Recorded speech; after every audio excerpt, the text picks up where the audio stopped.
नमस्ते दोस्तों, स्वागत है आपका आपके अपने YouTube चैनल ट्रेंडिंग स्टॉक्स में। आज 23 दिसंबर मंडे का दिन। आज के दिन के लिए जिन 3 स्टॉक्स को हमने इंट्राडे ट्रेडिंग के पॉइंट ऑफ व्यू से सिलेक्ट किए थे, चलिए देखते हैं उन स्टॉक्स में किस तरीके से मूवमेंट हुआ, कहां पर हमें बाइंग एग्जिट में और एंट्री और एग्जिट के मौके मिले, प्रॉफिट टारगेट हिट हुआ हमारा या स्टॉप लॉस हिट हुआ। तो वीडियो को शुरू करते हैं। चैनल पर पहली बार आए तो बेल आइकन प्रेस करके चैनल को सब्सक्राइब जरूर कर दीजिएगा और पूरे वीडियो को एंड तक देखिएगा ताकि आपको पूरा intraday trade analysis stock selection के बाद कैसा होता है वो पूरा का पूरा अच्छे से आपको समझ में आएगा। तो चलिए शुरू करते हैं। पहला स्टॉक था एबी कैपिटल। एबी कैपिटल हमने क्यों सिलेक्ट किया था देख लेते हैं।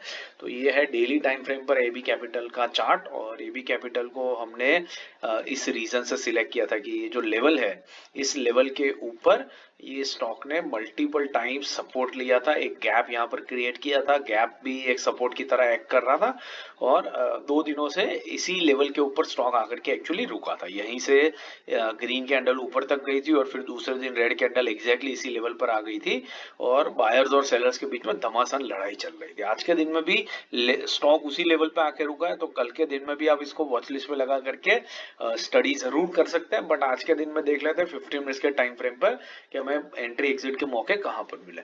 तो बाइंग 187 पे हमने रखा था। तो बाइंग का जो लेवल है वो आता है कुछ यहाँ पर, दिस इज 187।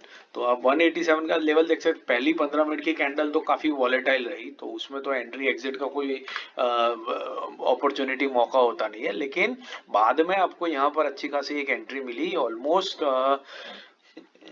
पौने 11 बजे तक, मतलब 1.5 घंटे तक आप स्टॉक इस लेवल पर होवर करता रहा और आपको अच्छी खासी एंट्री यहाँ पर मिली होगी। उसके बाद में स्टॉक ने जो हाई लगाया वो इंट्राडे में हाई लगाया 188.75 का। तो बेसिकली ऑलमोस्ट 1 रुपी तक का मूवमेंट हुआ और उसके बाद ये स्टॉक बेसिकली नीचे आ गया। तो आपने अगर पूरा का पूरा 1% कैप्चर यहाँ पर नहीं किया तो डेफिनेटली ऐसे केसेस में हम क्या करते हैं कि हम 0.5% कैप्चर करके इस स्टॉक में से एग्जिट ले लेते हैं, क्योंकि उससे ज्यादा फिर आपको नहीं मिलने वाला होता है। ये 1% की तरफ गया और फिर नीचे आ जाता है तो आधे परसेंट का प्रॉफिट हम बुक करते हैं या तो कॉस्ट टू कॉस्ट बेसिस पर एग्जिट कर लेते हैं। तो आपको आधे परसेंट का प्रॉफिट डेफिनेटली मिला होगा 12 पौने 12 बजे के आसपास में, या तो कॉस्ट टू कॉस्ट बेसिस पे आपने एग्जिट किया होता। सेल का जो था वो था हमारा 85.50 के नीचे। 85.50 का जो लेवल है, 85.50 इज ओवर हियर। तो 85.50 तो स्टॉक बहुत ही एक ही 2 ही कैंडल के अंदर में आया और वहां पर भी सिर्फ विक बनाई, क्लोजिंग दी नहीं है। तो सेल साइड पर तो कोई एंट्री आपकी डेफिनेटली इसमें बनी नहीं होगी। बाइंग साइड पे आधा परसेंट का प्रॉफिट या तो कॉस्ट टू कॉस्ट बेसिस पे एग्जिट आपका डेफिनेटली हुआ होगा। दूसरा स्टॉक जो हमने सिलेक्ट किया था ABFRL, ये भी इसी रीजन से सिलेक्ट किया था। ये लेवल से बायर स्टॉक को ऊपर ले गए थे, दूसरे दिन सेलर्स इसी लेवल पे लेकर के आए थे।